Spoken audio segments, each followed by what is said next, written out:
Welcome to TC Biology TCP. I'm Mr. Wilson from the TCP Academy. It's been a while, but I have been around. Please be reminded that you can sign up to do classes with us for May, June, or the January exams. We also offer one-to-one tutoring, group tutoring, and most of all, please be reminded to like, share, and of course subscribe to this video. We're going to be doing some videos for the last part of the HSB and biology syllabus moving into the exam. So we are looking at this one. It is from inheritance. Particularly we are looking at sex-linked inheritance. This is from a 2025 CSEC paper. Of course it's a January paper. It reads, color blindness is a sex-linked disease like hemophilia or cystic fibrosis. Jacob is not affected. However, his wife, while not affected, is a carrier for this disease. Using a genetic diagram, show the cross between Jacob and his wife. Now, we could use either those line thing, they call it the genetic cross, or of course we could use the Punnett square. Here I am using the Punnett square. Let us look at what's required of us.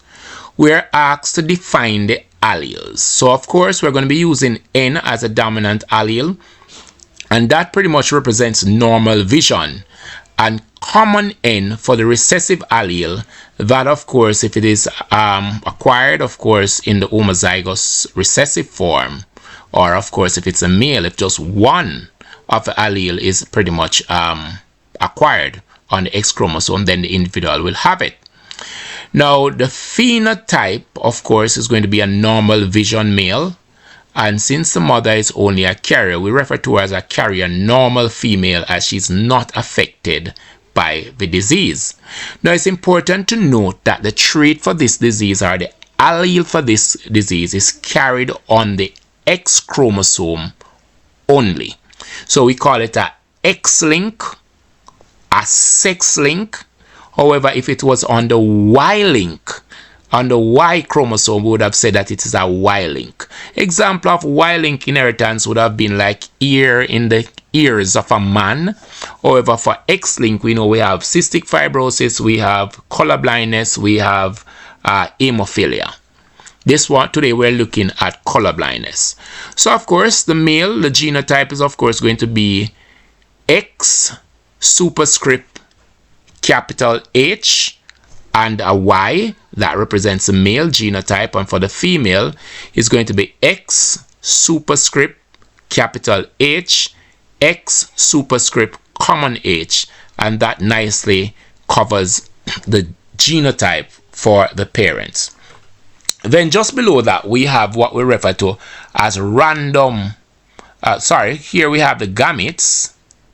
So you might have seen me doing that. So all that we do for the gametes, we tend to just separate what is here. So we have one set going that way, and we have another, and we have a Y coming this way.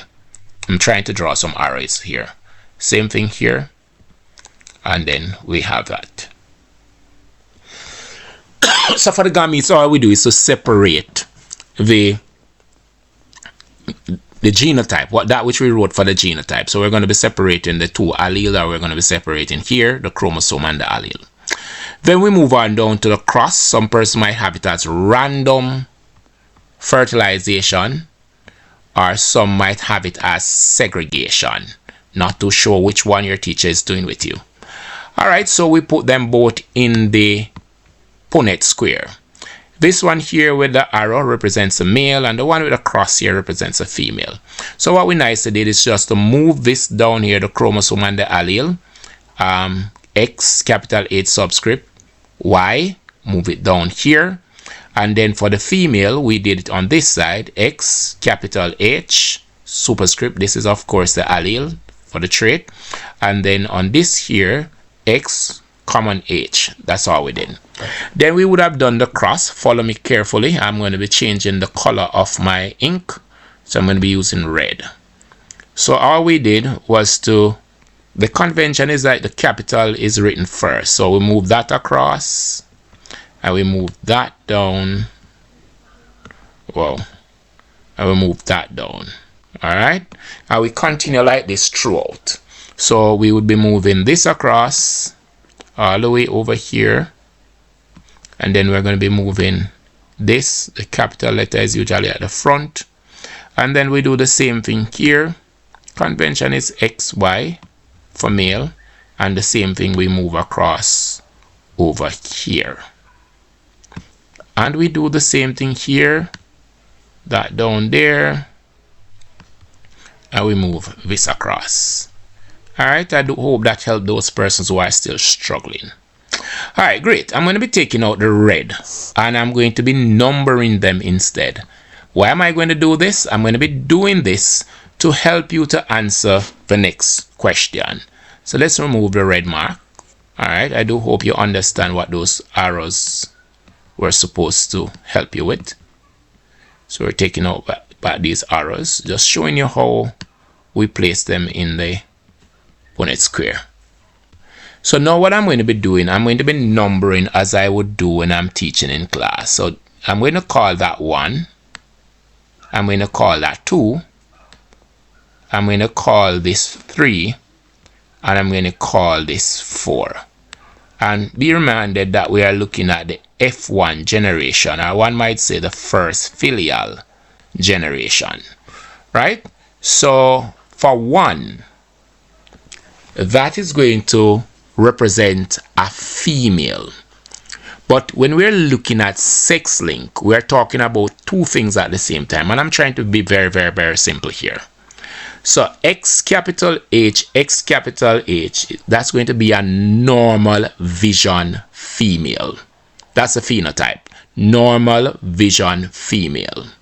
Number 2, remember that the allele is only carried on the X chromosome for sex link or X link. So this is going to be a normal vision male for number 2. For number 3, we have X capital H, which of course a superscript, X common H, that makes it a carrier female. And then for 4, we have X common H, which is the allele that causes color blindness. So this person is a male and this person is affected by color blindness. Now there are a couple of ways in which we can represent this information. We could look at the genotypic disposition. If we were supposed to do that, then we'd look at 1, and for 1 we would just write out what is in the cell.